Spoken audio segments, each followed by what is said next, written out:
We have regular Shaddolls, we have Dino Shaddolls, we have Lunalight Shaddolls, and we have invoked Shaddolls. Now we have Trickstar Shaddolls.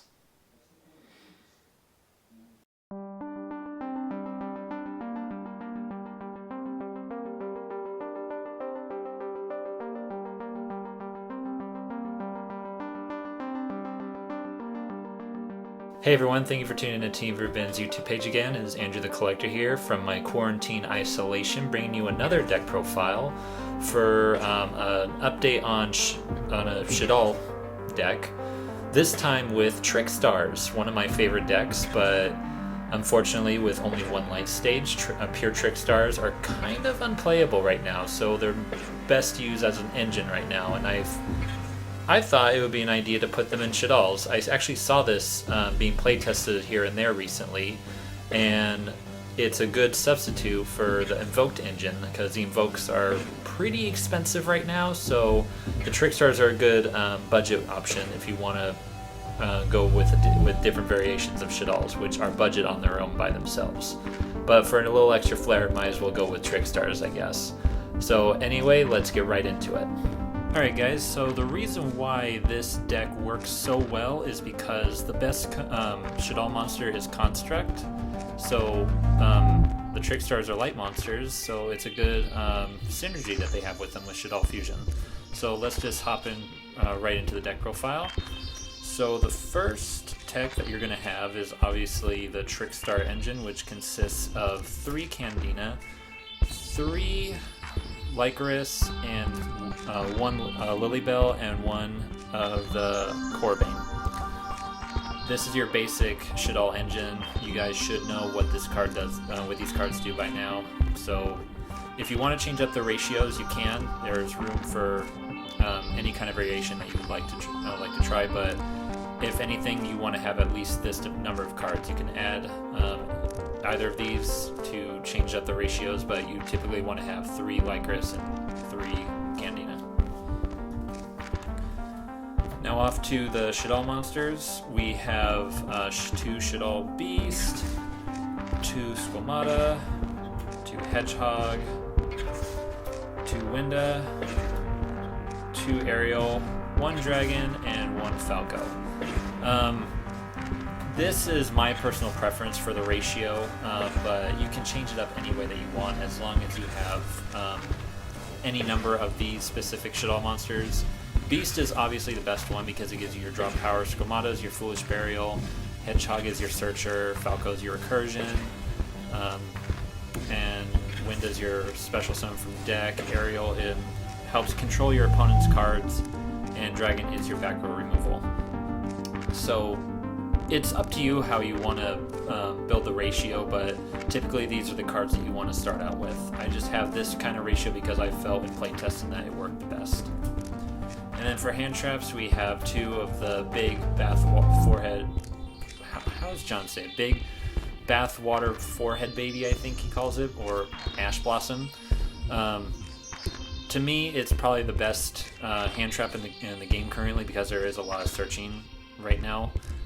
Dumping, special summoning from deck. I mean, if you're playing against a mirror match or another Shaddoll deck, if they activate Shaddoll Fusion, you can ash this even if they choose not to send from the deck because it specifically lists that you can send the materials from the deck. So that's why I think that Ash Blossom is really great right now because it's a good tech against the current best deck right now, which is Shaddolls. That's it for the monsters. Now onto the spells. We obviously have 3 Shaddoll Fusion and 2 El Shaddoll Fusions. This is probably one of the best archetype fusion spells in the game because it can not only be a typical fusion card, but if your opponent controls an extra deck monster, you can send the materials from your deck instead. And El Shaddoll Fusion is just another Shaddoll Fusion, except it's a quick play. So, I mean, you can put in 3 El Shaddoll Fusion if you want, but I think it's fine at 2 because you can always recur it with your Shaddoll Fusion monsters. But Shaddoll Fusion, you need to have at 3. Oops. The next Next up, we have 2 Super Polys, probably one of the best control cards in the entire game. Can't be responded to, can use your opponent's cards. So if you have a Shaddoll monster on your side of the field and they have any monster of any attribute, you can use both of them to special summon from your extra deck, but we'll get more into that later. And then next is 2 Begone Demon Child. Only 2 because I want to keep it at 40 cards. I mean, you can put it in a third if you want to make it 41 or take out what you would like, but I'm actually thinking about putting a third one in because, I mean, hand traps do hurt you, especially, like I said, with Ash Blossom, how it can stop Shaddoll Fusion. So, yeah, tinker with that how you will. And then only 1 of Trickstar Light Stage because we can only have 1. Orcus aren't as a big deal with Mermaid banned. That's the reason why this card was banned, because of Mermaid. Now that it's gone, I don't know why it's still at 1. Konami, please bring this back to 3. I want my Trickstars back. And then the rest of the spells is 1 Foolish Burial and 1 Monster Reborn because we can have nice things, and Foolish Burial because it gets us our Shaddoll monster effects off. Now up to the traps, we have 2 of the Resh Shaddoll Incarnation. This one is a trap card. You can special summon a Shaddoll monster in your graveyard face up or face down defense position, and then you can banish it, plus another Shaddoll monster to either flip a Shaddoll monster you control face up or face down. So it's really good. You need to have this if you're playing any kind of Shaddoll variant. But 2 for now is fine. Excuse me, I had a little heartburn there. Next up, 2 Reincarnation. Only 2. You don't need 3 with a Trickstar engine with Light Stage still at 1. But yeah, it's really good for banishing your opponent's hand if they do any searching, and you can flip this, boom, banish their hand, draw the same amount of cards, and go on from there. Plus, it's while it's in the graveyard, it's a good Monster Reborn. And then last for our main deck is 2 Infinite Impermanence, because it's Infinite Impermanence. Alright, now off to our extra deck. We start off with probably the best Shaddoll monsters, which are Construct and Winda.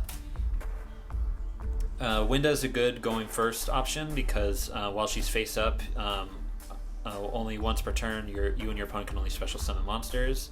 And with Construct, when she is special summoned, you can send 1 Shaddoll card from your deck to your graveyard, which is not once per turn, so if you get her out multiple times, that is multiple sends. And if she battles a special summon monster, that monster is automatically destroyed.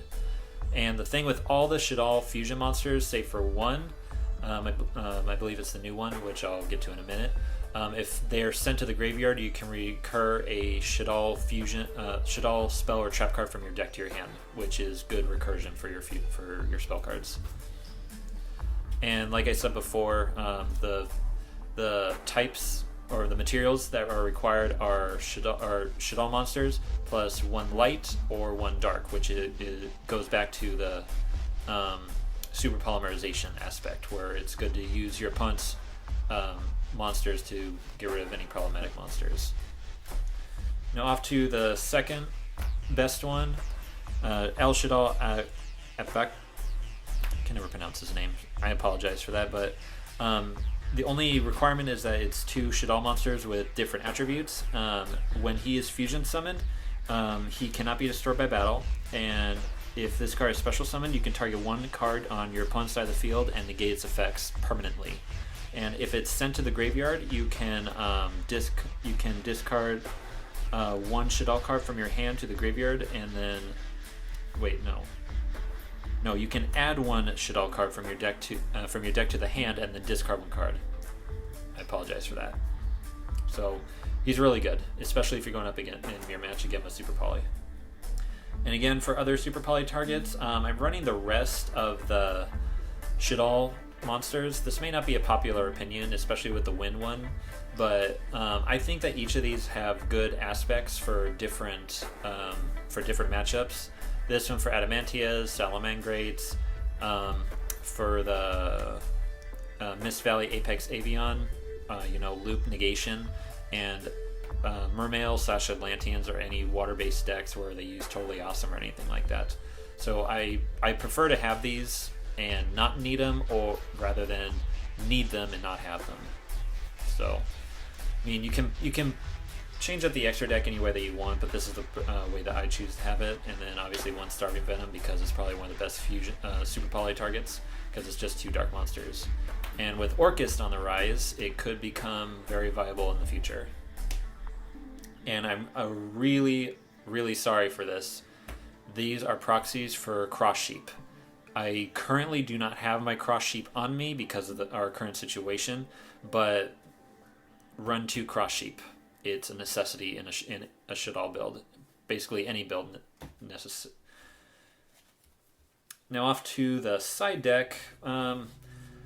Again, I'm not really keen for the side deck right now, but I wanted to bring you guys what I think would be good for a side deck for the upcoming format. Again, we don't really know how the format's going to change because there haven't been any tournaments, but this is what I think would be good. So 3 Nibiru for any combo decks like Rockets. Since Orcus are probably going to come back, Artifact Lancia is always a good option. Back row decks like Altergeist and Guru Control, Eldritch, Chainburn, whatever. Dagosek is really good. Same with Twin Twisters, and Evenly Match if you go second. Well, that will do it for the deck profile, guys. Thank you so much for tuning in to our channel once again during this really hard time. I hope we're providing enough content for you. Comment down below and like this video if you want if you want me to show replays of this deck and like for any combos, maybe a combo corner for it. But get this video to 30 likes and I'll do that for you guys. Or I may do it anyway, who knows. But try and get it to 30 likes, maybe 500 views, and we'll make it happen. Anyway, like, comment, subscribe, hit that bell for notification, and stay tuned for more content. And until then, we'll see you guys later.